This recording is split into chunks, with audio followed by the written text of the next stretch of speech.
Bismillahir Rahmanir Rahim. Alhamdulillahi Rabbil Alameen. Wassalatu wassalamu ala Rasulillah. My beloved brothers and sisters, Assalamu alaikum wa rahmatullahi wa barakatuh. I want to begin today by speaking to someone specific. Not everyone in general. Someone specific. I want to speak to the person who is barely holding on right now. The person who has been strong for so long that the strength has run out. The person who has made dua after dua after dua and still cannot see the answer. The person who has tried every door and found every door closed. The person who wakes up in the morning and the first feeling is not hope but heaviness. Not excitement but exhaustion. I want to speak to the person who is quietly, privately, in the depths of their heart, thinking about giving up. Not giving up on life, but giving up on the situation. Giving up on the dream. Giving up on the marriage. Giving up on the healing, giving up on the belief that things can actually change, giving up on the hope that Allah subhanahu wa ta'ala will answer this particular dua because it has been so long and nothing has moved. If that is you right now, I need you to hear what I am about to say. Do not give up yet. Not because I am going to tell you that everything is fine. It is not fine. I can hear that it is not fine, not because I am going to minimize what you are going through or offer you empty words that sound beautiful but do not touch the actual pain, but because I want to show you something today, something from the Quran, something from the lives of the prophets, something from the way Allah subhanahu wa ta'ala works that I believe, if you truly hear it, will change the way you see your situation completely. What you are about to experience, what feels like the end, is often exactly the moment before Allah subhanahu wa ta'ala moves. Stay with me. My brothers and sisters, let me ask you something. Do you know when rain comes? Not in the weather forecast sense.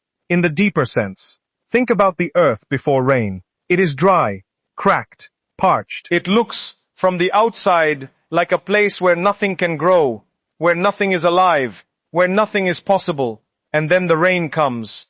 And within days, within hours sometimes, green appears from that same cracked earth. Life that was always there, waiting, buried under the surface, suddenly visible.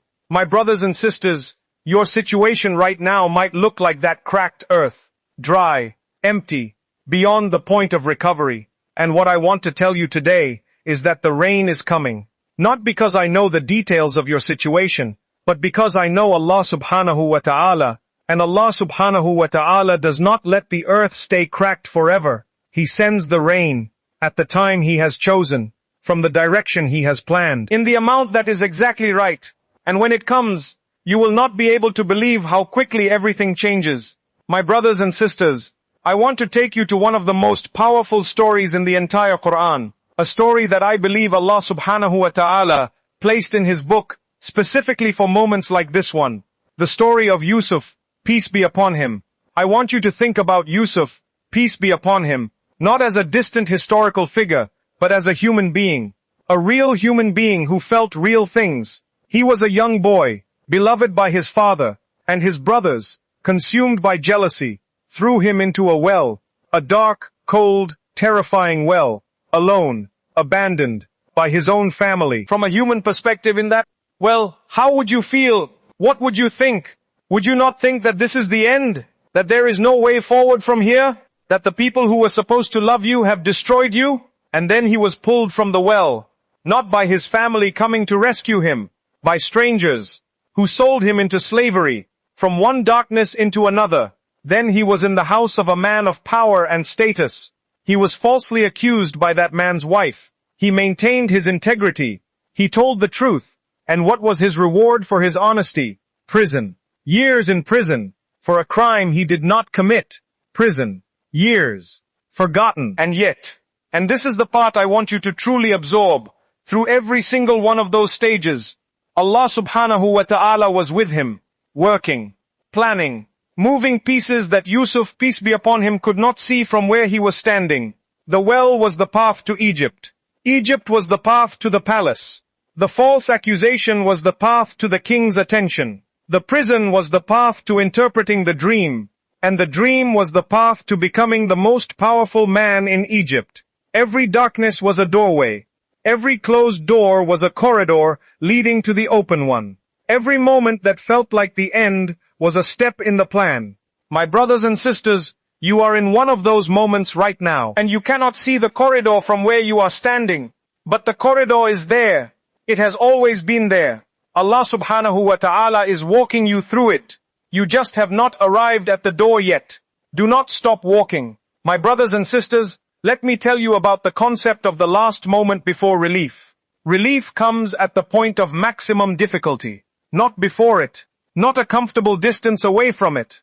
At the point of maximum difficulty, think about Ibrahim, peace be upon him, in the fire. The fire was already lit.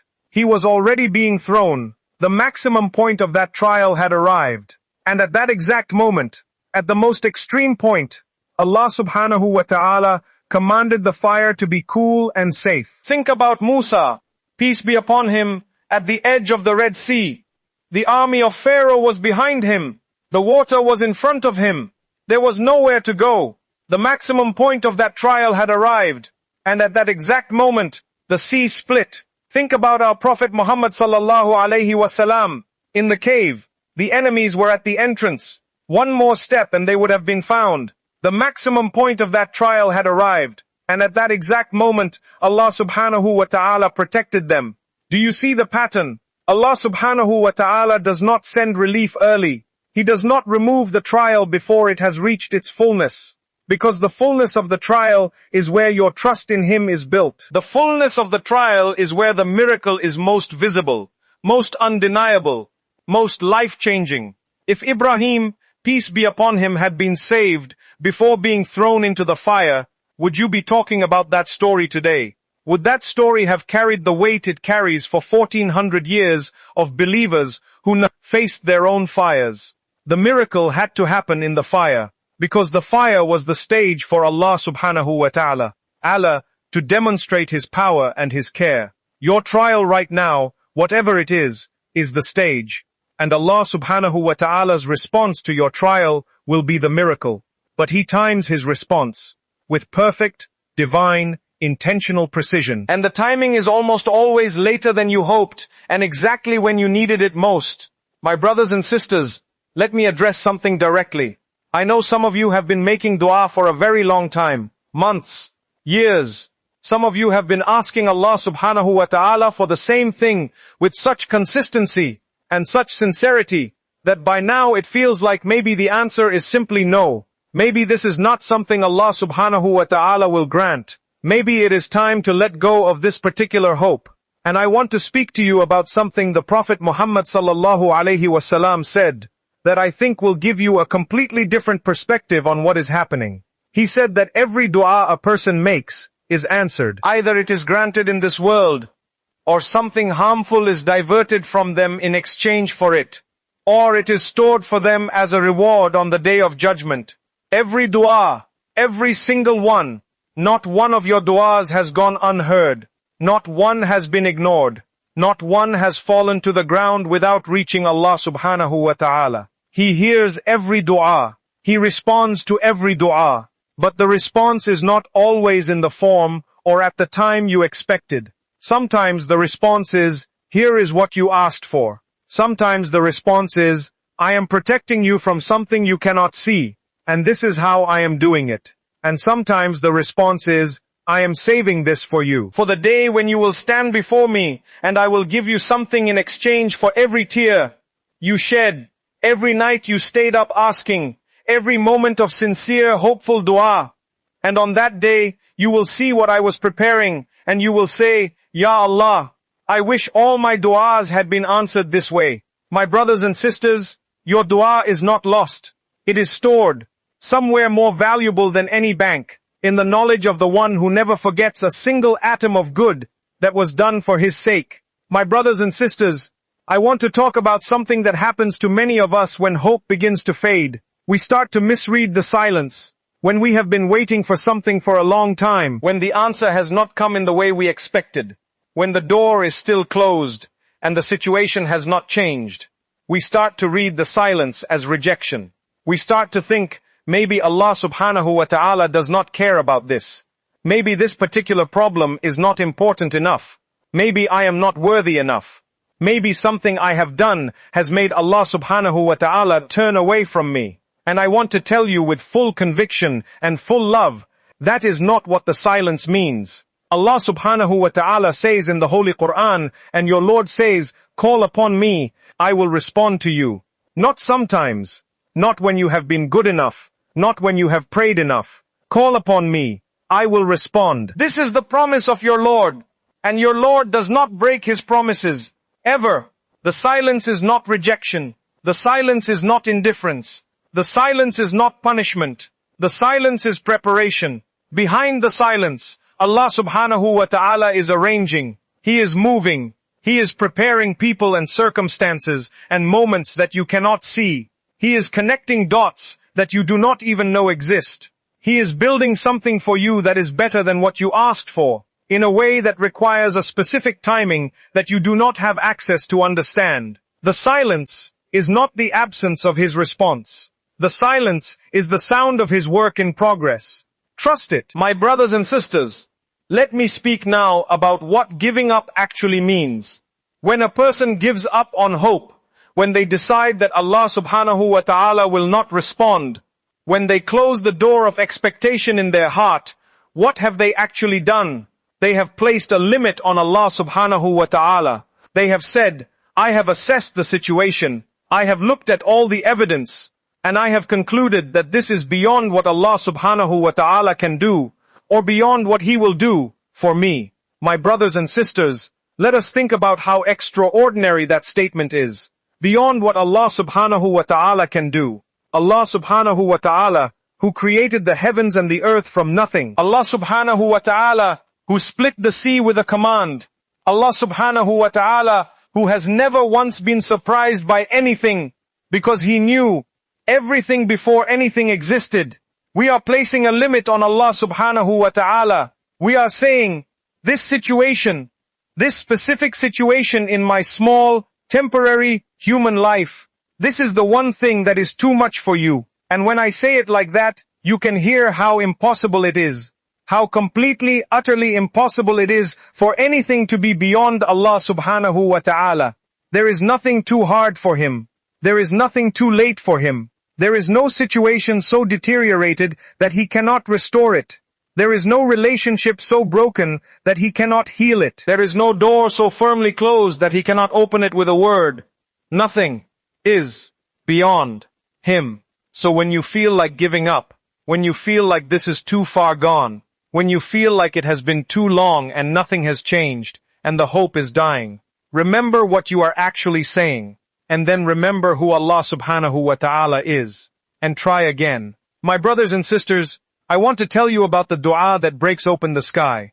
There is a dua taught to us by the Prophet Muhammad sallallahu alaihi wasallam for moments of extreme difficulty, for moments when you have nothing left, for moments when the world has closed in from every direction. He said, say, Allah is sufficient for me. There is no God but Him. Upon Him I have placed my trust, and He is the Lord of the great throne.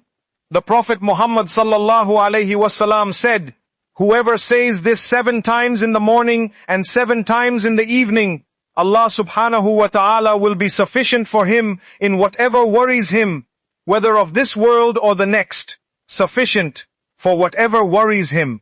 My brothers and sisters, sufficient means enough. It means covered. It means handled. It means you do not have to figure it out alone, because the one who is sufficient for you is already on it. Say this dua in the morning, in the evening, in the middle of the night when the fear comes, in the moment when the hope begins to crack.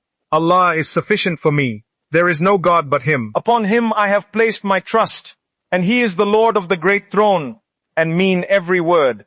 My brothers and sisters, let me speak now to the person who feels that they have been in this darkness for too long, that the trial has lasted beyond what is bearable, that surely by now, if help was coming, it would have come. I want to share with you something about the nature of trials in Islam that I believe will completely shift your perspective. The Prophet Muhammad sallallahu alaihi wasallam said that the greatest reward comes with the greatest trial. And he said that when Allah subhanahu wa ta'ala loves a people, He tests them. Whoever accepts the test will receive His pleasure, and whoever rejects it will receive his anger. Greatest reward with greatest trial. My brothers and sisters, what if your trial is as long and as hard as it is not? Because Allah subhanahu wa ta'ala has forgotten you, but because the reward He is preparing for you is so extraordinary that it requires this level of test. What if the length of your darkness is proportional to the brightness of what Allah subhanahu wa ta'ala is preparing to give you? What if the depth of your pain right now is evidence not of Allah subhanahu wa ta'ala, distance, but of His attention, of the fact that He has chosen you for something significant and the path to that significance runs through this particular difficulty. The people of the greatest stations in Jannah went through the greatest tests on earth. Your test, as hard as it is a sign of how much Allah subhanahu wa ta'ala intends to give you, not a sign of how little He cares. Hold on. My brothers and sisters, let me close today with this. Whatever you are going through right now, whatever the situation is that has brought you to the edge of giving up, I want you to know something. Allah subhanahu wa ta'ala has not missed a single moment of it. Every tear, every sleepless night, every dua made in desperation, every morning you woke up and pushed through when you did not want to, every moment of faith you maintained when the doubt was screaming, every single one of those moments has been seen, has been recorded, has been valued by the one who values nothing more than a sincere servant who holds on. Allah subhanahu wa ta'ala says in the Holy Quran, indeed, with every hardship comes ease, not after. With, the ease is present in the hardship, walking alongside it, already there, waiting to become visible at exactly the right moment. And that moment is coming. I do not know when. I do not know how. I do not know from which direction. But I know this with complete certainty, because Allah subhanahu wa ta'ala has said it and Allah subhanahu wa ta'ala does not lie. The ease is coming. So do not give up at the edge of it. Do not stop making dua when the answer might be one more dua away. Do not close the door of hope when Allah subhanahu wa ta'ala might be about to open it from the other side. Stay, trust, keep going, and watch what Allah subhanahu wa ta'ala does. Because what He does for the person who refuses to give up on Him is more beautiful than anything kalo you have seen so far. May Allah subhanahu wa ta'ala grant every one of you the strength to hold on. May He make your breakthrough come sooner than you expect and better than you imagined. May He reward every moment of pain with a peace that surpasses understanding. May He wipe every tear and replace every loss with something greater. May He never let you feel alone in your darkest moments. And may He, on the day that matters most, look at you and say, you held on. You trusted me. You kept calling on me even when you could not see me working. And may His response to your faithfulness be beyond what this world could ever contain. Ameen. Ameen. Ameen. Wassalamu alaikum wa rahmatullahi wa barakatuh.